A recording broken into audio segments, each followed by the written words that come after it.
Hello everyone, Karen Debs here, flexiblewarrior.com. So today I got a request from a friend slash student client of mine, and she's struggling a little bit with Piriformis syndrome from cycling a lot this summer. So a lot of runners, a lot of cyclists deal with this on occasion. And the first thing that I will say is that your body is sending you a message. You've heard me talk about this a lot before.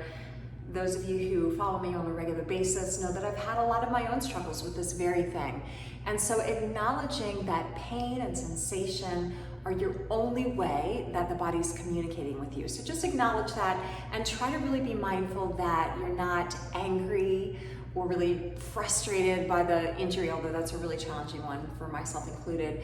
But rather you're using it as an opportunity to listen to your body, to acknowledge that this is an opportunity to maybe incorporate more self-care, a little bit more yoga, a little bit more stretching, a little bit more myofascial release or self-massage, which one of the things that we're going to be doing today. So this will be about a 15-minute, 20-minute maybe segment, and you're going to use your foam roller and myofascial release balls. Now I will put the link in the comments of this video. If you don't already have these, you can use a tennis ball, you could use a lacrosse ball, but I will tell you that I think the tennis ball is a little too soft, not the right texture, cross ball is a little too hard, definitely like a Goldilocks situation here.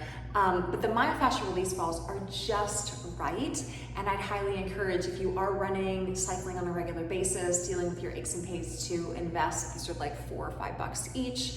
A really great thing to do. In addition to that, one of the things that I'm a huge fan of is this deep blue. So I typically use it on the neck and shoulder area, which is where I tend to get a lot of tension, aches and pains, but people love it for their low backs, they love it for the hips as well. Just make sure, trust me on this, that you wash your hands before you touch your face. And I was just thinking as I'm saying that, like, we're washing our hands a lot anyway, and none of us are touching our faces anyway, but still just do that. Like if you're gonna use the Deep Blue product, wash your hands before you get to the myofascial release work. Okay, so grab your foam roller. Again, if you're using with any frequency, that's the key. Just having the foam roller in your house is not enough. You actually have to use it.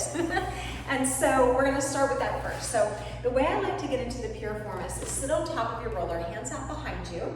You're gonna just take your right ankle, put it over your left knee, and you're gonna roll towards your right. So this external rotation already opens the hip and the external rotators of the hip, which is included with the Piriformis muscle, which is part of the buttocks, by the way, the glutes. So you're gonna drop over, after you externally rotate the knee, you're gonna drop over to your right. You may already feel a tender spot there, and go ahead and roll around on it.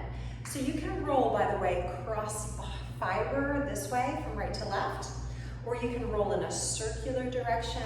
I like to do that too. Or you can just go back and forth and from side to side. But what you want to always do with this foam rolling, and really with all yogas, right, is to make sure it feels good in the body, make sure you're honoring, protecting, and listening to your body.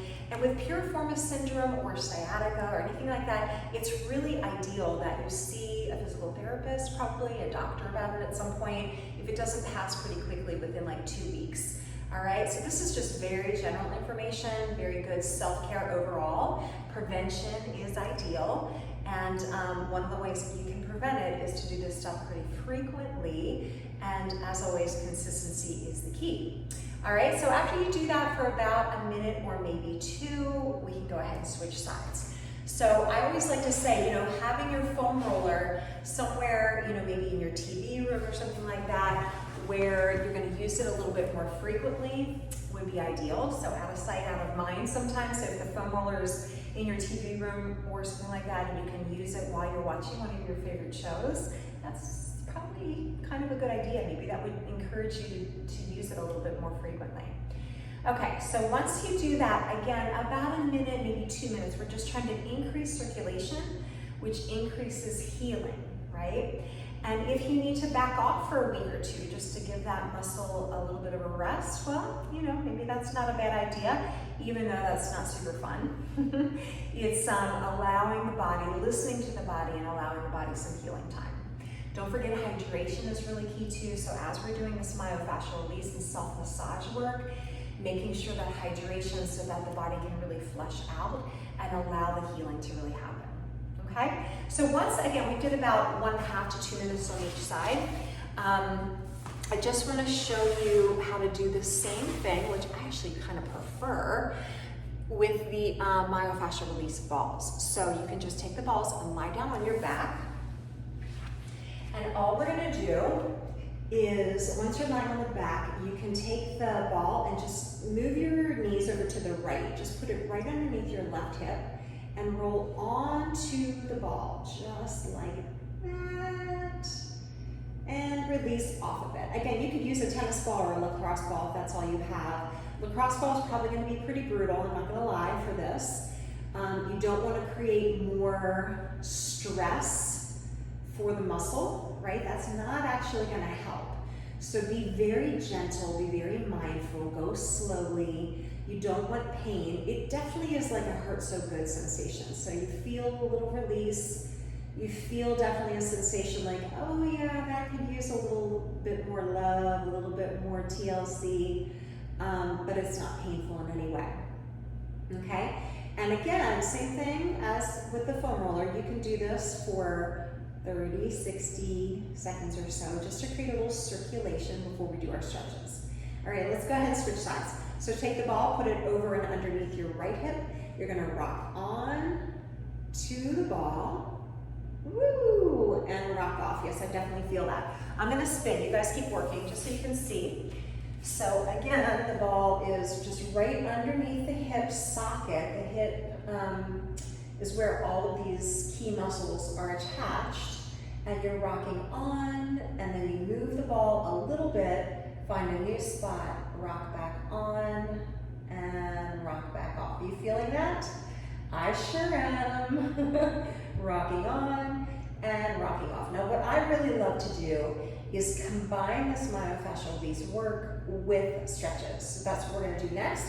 So if you could do a couple rounds of this, again, I'm going to try to keep it pretty short so that you do it more frequently.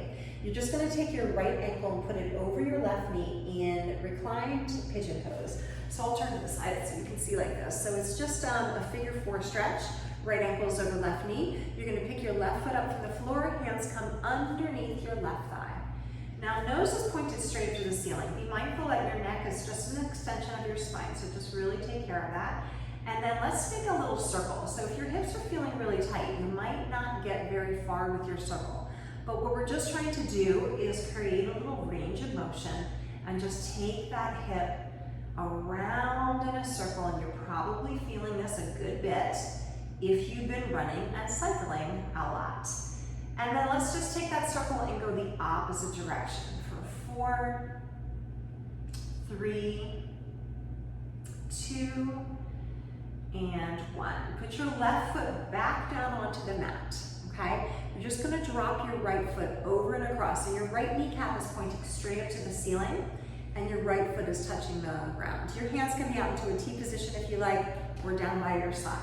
So what we're going to do is continue to move and breathe. So what I want you to do is inhale, lift your feet back up to center, your left foot is flat to the mat, and then drop all the way over to the side. Okay, and then come back to center, breathing in and breathing out as you take it over. So your right foot touches down. Okay, and one more time just like that, and then I'm going to give you a variation of it. Take it over and across, and all the way back up. So now I want you to slide your right knee over your left knee as if you're sitting in a chair with crossed legs. That's it. And then drop both knees over to your right. Now this is one of my favorite stretches for this Piriformis. For me, that really gets into it, but we are all put together so differently. So it might not feel great for you, and in fact, if it's too much, just uncross your legs so that your knees are stacked on top of each other. If it's not feeling like it's too much for you, having that right knee crossed over the left knee gives you a little bit more of a stretch, okay? And then you're gonna inhale, bring it back to center, and then as you exhale, both knees are gonna come all the way over and across, and I like to take the right hand on top of the left knee just to encourage you to go a little bit deeper, not force again. Let's do it again. So inhale to center, Exhale, drop both knees over to the right, so the right knee is crossed over the left knee. Get that good stretch. Once you've got it, come back to center as you breathe in. And then breathe out, take it over to your left. Again, left hand can go on top of right knee. And do it again. Inhale, lift. One more time through. Exhale, take it over, so knees are dropping to the right. And you can hang here a little bit longer. So if you're really feeling a good strong stretch, just remember this one, like file it away in your brain and come back to it. Come all the way back to center and take it one more time over to the left. Add that extra twist if you can. And then come all the way out of it. So you're gonna uncross and put your right foot on the ground, and then we're gonna come into that reclined pigeon on the left side. So your right foot's down on the mat, your left knee is out to the side, and you're picking your right foot up from the floor.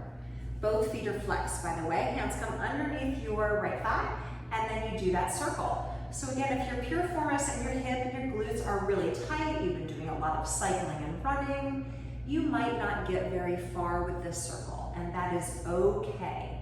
Just move around in a way that feels really good in your body, okay? Create space, create a little bit of range of motion and mobility to balance out all that strength and stability. Okay, reverse, take it around. Again, just play with it. One hip is probably tighter than the other. So if this one's feeling more tight for you, maybe this is the side that you're struggling with, just be mindful of that and make sure that you're always honoring and protecting it. Okay, so we're gonna release that down and we're gonna do that twist variation. So the left foot's gonna come down to the floor, but for now, the left kneecap is pointing straight up to the ceiling. Okay, and you should probably feel a stretch with the hip, maybe attaching into the low back. You can breathe in deeply. And then exhale, bring it all the way back to center, and keeping the ankle over the knee, drop both knees over to the left, okay? And then bring it all the way up and over and across. So we're just moving and breathing with this, okay? Rather than a static stretch for now, we're doing more of a dynamic stretch, working on range of motion, and hopefully a little bit of circulation to encourage healing. One more time on each side. And over and across. And all the way back to center. Now from here, your left knee crosses tight over your right knee. Again, like you're sitting in a chair with crossed legs. And then both knees can drop over to your right. You can take your right hand and just gently place it on the top of your left knee, and that's gonna encourage you to go just gently deeper. So without forcing, just pressing down gently, get that good stretch. Take a deep breath. And then release that, keeping the legs crossed, left knee over right, drop both knees over to your left. And then you'll feel it on the right side. Okay, continue to move and breathe. So the inhale brings you to center, the exhale takes it over and across. Add your hand to increase the range a little bit if that feels good. And bring it back to center and take it the other way. And one more time, up and over, and across, and up and over, and across. Oh, yeah, it feels better already. Go ahead and hug both knees into your chest. I'd like you to rock up to a seated position. So there are tons of other stretches that we can do. But the last thing I want to leave you with, because I wanted to keep it kind of short, doable, under 15 minutes, is double pigeon or sitting on the floor. So sitting on the floor just with crossed legs, just like this, walking the hands out in front of you allows your hips to stretch. So this is what I'm encouraging you to do. Grabbing your foam roller, grabbing your little myofascial release balls, and keeping them near you so that you use them more frequently. This simple stretch, walking your hands forward and folding forward, is such a powerful way to allow your hips, your glutes, attaching into the piriformis, into your low back, and all of those muscle groups that run along the glutes to open them up a little bit. Okay, just make sure if you did one shin in front of the other that you switch and do the same thing on the other side. Again, if you practice this frequently, that's going to make a big difference for you over time. So we can't just do yoga once in a blue moon or stretch once in a while. We have to be consistent with it, right, to get the ultimate benefits and the results. So that's pretty much it for today, you guys. Again, I wanted to keep it about 15 minutes for you so that it was doable. You can do it frequently. You can post comments and questions for me. And let me know if you have any other specific areas of concern and you want a specific video for. I'm happy to try to help you out. Don't forget to like, comment, and subscribe to my channel if you're new here. And I hope to see you soon. In the meantime, remember, flexibility is power, and stay flexible, warriors. Namaste. Bye.